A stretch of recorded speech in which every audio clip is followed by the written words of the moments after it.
Alright everyone, it's time for Rachel's story chapter 2. Alright, sit back, relax, and just listen to the story. The next morning, Rachel woke up at 7 a.m. because she heard Adam and her mom arguing. Great, more arguing, just what I need, Rachel thought as she got out of bed.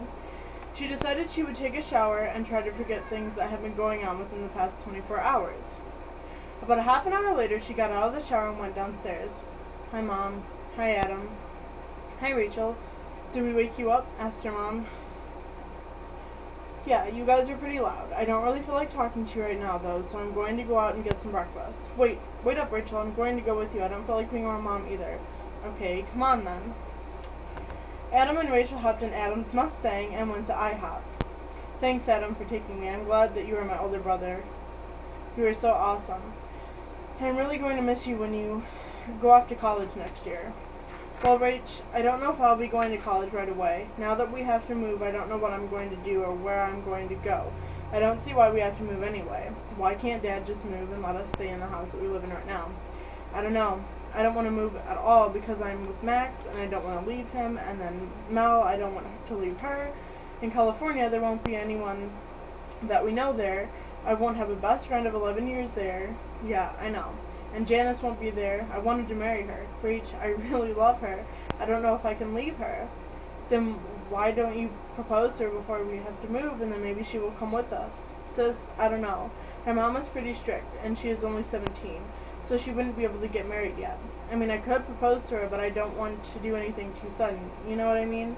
Kind of. I still say you should propose to her, though. You don't want to lose a good thing. Okay, I'll think about it. Anyway, what are you going to do about Max? I don't know. I'm going to tell him that we have to move tonight. I'll probably take him to the park or something. I really don't want to think about this. Max just told me last night that he loves me. For the first time. And now I have to break his heart by leaving. I love him so much, Adam. By this time, Adam and Rachel were both crying. They were both in love and now they had to end it because they had to move.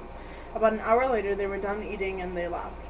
They decided to go see a movie on a double date since this would be their last chance to go on a double date. They went to go see The Grudge. Rachel was pretty freaked out during the movie, so Max had his arm around her to comfort her. After the movie, Adam took Rachel and Max to the park and dropped them off. I'll be back to pick you two up in about 3 hours. Okay, thanks, Adam. Why are you acting so sad? What's wrong? Max asked, concerned. A lot of crap, Rachel said, and then started to cry. Honey, don't cry. Please, talk to me. Tell me what's going on. I'm here for you.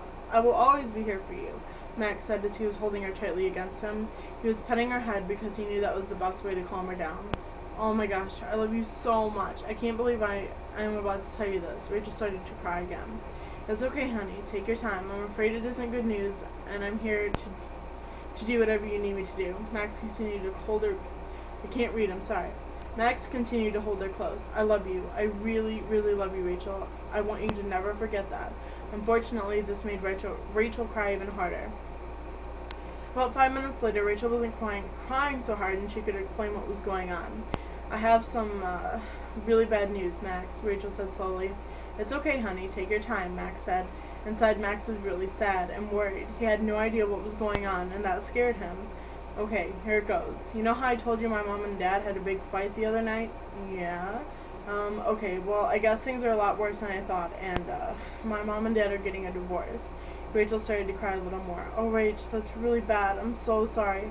I'll be here for you through the whole thing. Whenever you need me, I'll be here, I promise. Like I said, I love you, and I will always be here for you whenever you need to talk, Max said, taking her in closely to him and letting her cry on his shoulder. That isn't the worst part. Okay, take your time. When you are ready, just let me know. Well, since my mom and dad are getting a divorce, I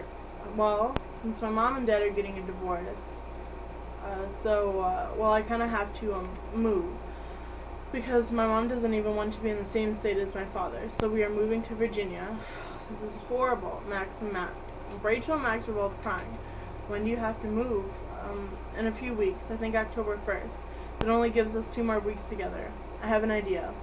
While you pack, I will come over and help you. That way, instead of you packing by yourself, we can pack together. Yeah, and then be sad together while we put everything we ever did together away in dumb boxes. Max then hugged Rachel. They were both pretty silent for about 10 minutes, just lying in each other's arms, crying. I can't believe that this is happening. I finally get the perfect girlfriend, and now she's going away. You're the first girl that I have ever loved, the first girl I ever cared about. I love you so much. I really don't know what I'm going to do without you, Max said, starting to cry even harder. Max, please don't cry. I'm so sorry that this is making you cry. I love you too. I really, really do. You are also the first guy that I have ever loved. Rachel had more that she wanted to say, but she was crying so hard now she couldn't even get the words out. Well, the 3 hours passed pretty slowly. Adam came and picked them up. The car ride home was pretty silent, except for the snuggles from Adam, Janice, Max, and Rachel. Adam took Janice home first because she was the one who lived farthest. While Adam was walking her up to the door, Max and Rachel were kissing in the car, since they wouldn't be able to do it once they turned 16. Adam came back in the car, but he didn't tell them to stop because he understood. 15 minutes later, they were at Max's house. Max got out of the car and then he held the door open for Rachel. Thanks, honey. Max then took Rachel's hand in his and they walked up to his door. When they got to his porch, Max turned to Rachel and took both of her hands in his. I love you, Rachel. I love you too, Max. Max kissed her and then held her in his arms for a minute. I'll call you tomorrow, okay?